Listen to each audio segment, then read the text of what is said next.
بسم اللہ الرحمن الرحیم۔ السلام علیکم۔ اسپین کا شہنشاہ راڈارک بہت ظالم اور خود غرض عیسائی حکمران تھا۔ جب اس کو حکمرانی ملی تو اس وقت اس کی عمر 80 سال تھی۔ جنگی لحاظ سے وہ بہت تجربہ کار اور ذہین آدمی تھا۔ عمر کے آخری دنوں میں بادشاہت ملنے کی وجہ سے وہ نہایت مغرور اور خود غرض ہو گیا تھا۔ اسپین میں حکومت کے اپنے رسم و رواج تھے جس کے آداب میں شامل تھا کہ گورنر، امیر، رئیس، شہر کے حاکم، مشیر اور ان جیسے اہم افراد اپنی اولاد کو جوان ہونے تک شاہی محل میں رکھتے تھے جہاں شاہی آداب سکھائے جاتے تھے۔ لڑکے بادشاہ اور لڑکیاں ملکہ کی خدمت میں رہتی تھیں۔ ایک دن اسپین کا ایک عیسائی سردار کاؤنٹ جولین افریقہ کے مسلمان گورنر موسیٰ بن نصیر کے دربار میں آیا اور روتے ہوئے التجا کی، اے مسلمانوں کے بہادر حاکم، میری مدد کرو، مجھے میرے بادشاہ نے برباد کر دیا ہے، وہ میری عزت کا دشمن ہو چکا ہے، برائے مہربانی میری مدد کریں۔ موسیٰ بن نصیر نے نہایت اطمینان سے کہا، جولین، تم اپنے حالات نہایت سکون سے بتاؤ، تمہاری ہر ممکن مدد کی جائے گی۔ موسیٰ بن نصیر نے کاؤنٹ جولین کو تسلی دیتے ہوئے کہا، اب تم ہماری پناہ میں ہو اور جو شخص ہماری پناہ میں آ جاتا ہے اس کی حفاظت کرنا ہمیں خوب آتا ہے۔ جولین نے فریاد کی، اے مسلمانوں کے گورنر، آپ فوراً اسپین پر حملہ کر دیں، وہاں کے لوگ آپ کی دل سے مکمل حمایت کریں گے، ان لوگوں کو ظالم حکمران سے نجات دلائیں۔ موسیٰ بن نصیر نے کاؤنٹ جولین سے اصل بات پوچھی کہ راڈارک اتنا ظلم کیوں کرتا ہے اور تم کو اس سے کیا خوف ہے؟ جولین نے بتایا، چونکہ اس کے علاقے میں تمام عہدیدار اپنی اولاد کو شاہی محل میں بھیج دیتے ہیں تاکہ وہ شاہی آداب سیکھیں۔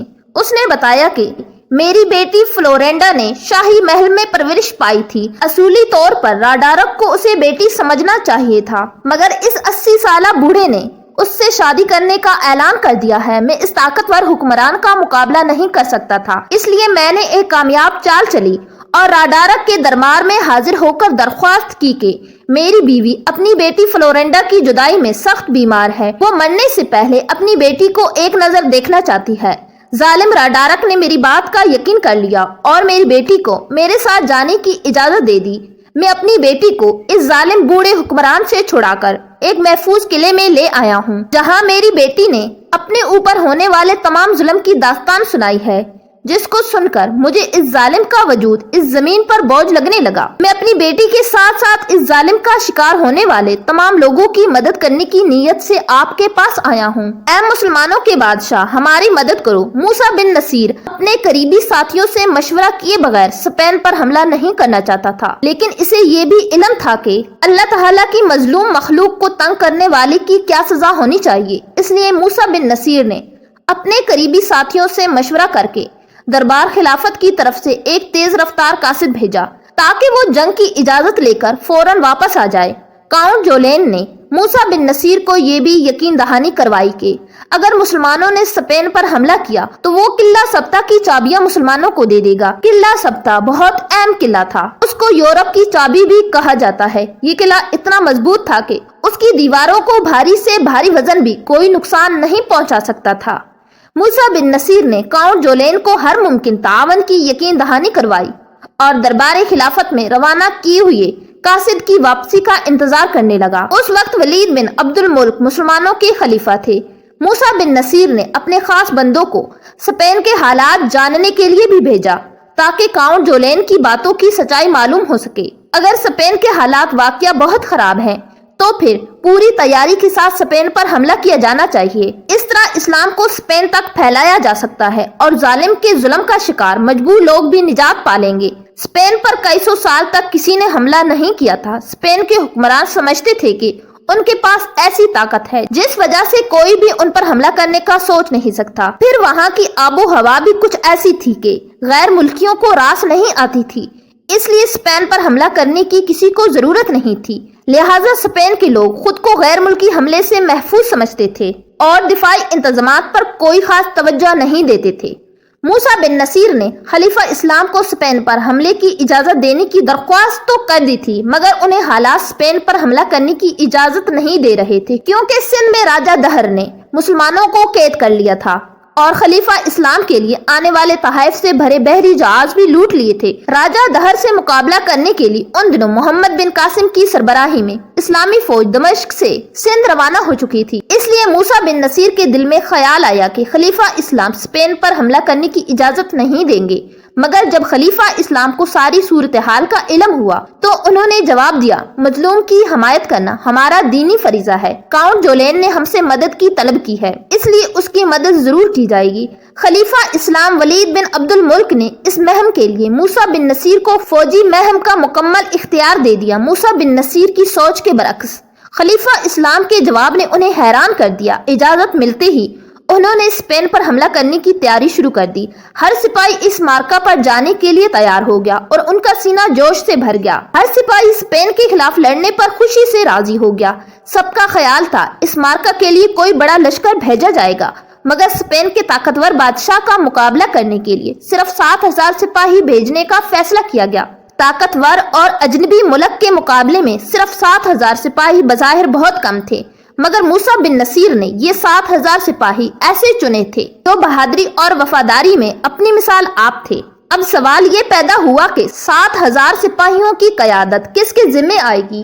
اسلامی فوج میں سینکڑوں تجربہ کار اور دلیر سپہ سالار موجود تھے، جنہوں نے موسیٰ بن نصیر سے درخواست بھی کی کہ اس مارکا میں انہیں بھیجا جائے۔ خود ان کا سگا بیٹا اس موقع پر سالاری کا امیدوار تھا، مگر موسیٰ بن نصیر نے اس موقع پر ایسا فیصلہ کیا جو تاریخ میں انوکھا فیصلہ تھا۔ انہوں نے اسپین کو فتح کرنے کے لیے 7,000 سپاہیوں کے لشکر کا قائد ایک ایسے شخص کو بنایا جو نو مسلم، بربر اور آزاد کردہ غلام تھا۔ وہ غلام خود اس فیصلہ پر حیران رہ گیا۔ اس خوش نصیب انسان کا نام طارق بن زیاد تھا۔ سب لوگ اس فیصلہ پر حیران تھے کیونکہ موسیٰ بن نصیر نے اپنے سگے بیٹے پر اس نو مسلم آزاد کردہ غلام کو ترجیح دی تھی۔ بے شک اسلام میں انسانی وقار کی یہ لاجواب مثال تھی۔ موسیٰ بن نصیر نے طارق بن زیاد کے نائب کا عہدہ مغیث رومی کو دیا، جو عمر میں طارق بن زیاد سے بڑے اور خاندانی مسلمان تھے۔ انہیں اندازہ تھا کہ طارق بن زیاد کی نظر بہت بلند اور مستقل مزاج ہے۔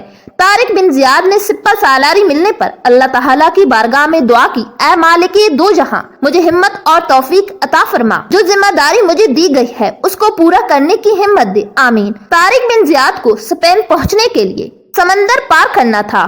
تمام سپاہی اپنے سپہ سالار کی قیادت میں سمندر کا سینہ چیرتے ہوئے منزل کی طرف روانہ ہو گئے۔ اسپین کے ساحل پر جہاں لشکر نے پڑاؤ کیا، اس پہاڑی کا نام جبل طارق پڑ گیا، جس کو انگریزی میں جبر الڑ کہتے ہیں۔ اسپین کی طرف سے سفر کرنے سے پہلے طارق بن زیاد کو ایک مبارک خواب دکھائی دیا، جس میں نبی کریم صلی اللہ علیہ وآلہ وسلم نے اسپین کو فتح کرنے کی بشارت دی تھی۔ یہ 5 رجب 92 ہجری کا دن تھا جب اسلامی فوج اسپین کے ساحل پر اتری۔ اس وقت بحری جہاز نہیں تھے، صرف بحری کشتیاں ہوا کرتی تھی۔ جب اسلامی لشکر اسپین کے ساحل پر اترا تو طارق بن زیاد نے ایمان افروز خطاب کیا اور کہا، ابھی وقت ہے، میں تم لوگوں کو اچھی طرح غور و فکر کرنے کا موقع دیتا ہوں۔ میں تم سب کو بتا دوں کہ یہ معمولی مہم نہیں ہے۔ ہم یہاں پر اجنبی ہیں، یہاں کے راستوں کا ہمیں علم نہیں ہے، ہر طرف مختلف مشکلات پیش آ سکتی ہیں، ہم تعداد میں بہت کم ہیں جبکہ عیسائیوں کے پاس بھاری جنگی سامان ہے۔ میں تم پر سختی نہیں کرتا، اچھی طرح سوچ لو اور فیصلہ کر لو، ابھی وقت ہے۔ تم میں سے جو واپس جانا چاہتا ہے وہ چلا جائے۔ اسلامی لشکر ایمانی جذبے سے بھرپور تھا، ارادے مضبوط تھے۔ طارق بن زیاد نے اپنے سپاہیوں کا حوصلہ بلند دیکھا تو اس نے شجاعت اور حکمت عملی کی انمول مثال قائم کی۔ لشکر اسلامی کے سپہ سالار نے نہایت حوصلے سے حکم دیا کہ جن کشتیوں پر سوار ہو کر ہم یہاں آئے ہیں ان سب کو آگ لگا دی جائے۔ اسلامی لشکر نے اپنے سپہ سالار کے حکم پر کسی بھی قسم کا اعتراض نہ کیا اور فوراً تمام کشتیوں کو آگ لگا دی گئی۔ دیکھتے ہی دیکھتے تمام کشتیاں جل کر راکھ بن کر سمندر کے پانی میں ڈوب گئیں۔ طارق بن زیاد نے اپنے سپاہیوں کو واپس جانے کا موقع تو دیا تھا، مگر تمام لوگ جہاد کے جذبے سے یہاں آئے تھے، اس لیے انہوں نے واپس جانے کی بجائے لڑنے کو ترجیح دی۔ طارق بن زیاد نے اپنے سپاہیوں سے کہا، ہم اس اجنبی سرزمین پر فتح کا مقصد لے کر آئے ہیں، ہمیں فتح ضرور ہوگی، ہمیں کسی بھی موقع پر حوصلہ نہیں ہارنا بلکہ ان ظالم عیسائیوں کے خلاف جہاد کرنا ہے جنہوں نے انسانیت پر ظلم کی انتہا کر دی ہے، مظلوموں پر ظلم کے پہاڑ توڑ دیے ہیں۔ انشاءاللہ یہاں فتح حاصل کرنے میں اللہ تعالی ہماری مدد فرمائے گا۔ ہم نے واپسی کے تمام راستے اور ذریعے بند کر دیے ہیں۔ اپنے سپہ سالار کا خطاب سن کر اسلامی لشکر کے سپاہیوں کو ایک نیا ولولہ اور جذبہ ملا۔ کشتیاں جلانے کا فیصلہ طارق بن زیاد کی شجاعت کی عکاسی کے ساتھ ساتھ ان کی ذہانت کا بھی ثبوت تھا، کیونکہ وہ جانتے تھے کہ ان کے لشکر کی تعداد بہت کم ہے، کہیں وہ حصائی فوج کی بھاری تعداد دیکھ کر گھبرا نہ جائیں۔ اس لیے انہوں نے واپسی کے لیے کوئی راستہ نہ چھوڑا تاکہ شہادت کا جذبہ لے کر آنے والے سپاہی اپنے نیک مقصد میں کامیاب ہو سکیں۔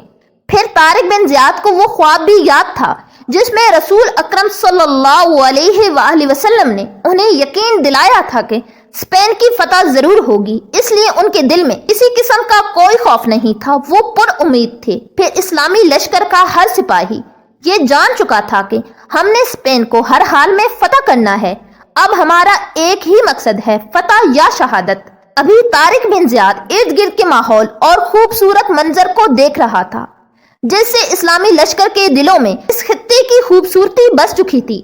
اسلامی لشکر پہاڑوں کے دامن میں اترنے لگا تو ایک آدمی زرد رنگ کا ریشمی لباس پہنے ان کے سامنے آ گیا۔ اس کا چہرہ بے چینی پریشانی کی وجہ سے مرجھایا ہوا تھا۔ اس کو دیکھ کر اسلامی لشکر کے سالار اعظم طارق بن زیاد چلتے چلتے رک گئے۔ انہوں نے اپنے قریبی ساتھی اور مشیر مغیث الرومی جو حصائی سے مسلمان ہو چکا تھا سے کہا، یہ آدمی حصائی لگتا ہے۔ مغیث الرومی نے آنے والے آدمی کو غور سے دیکھا اور ہاں کا اشارہ کر دیا۔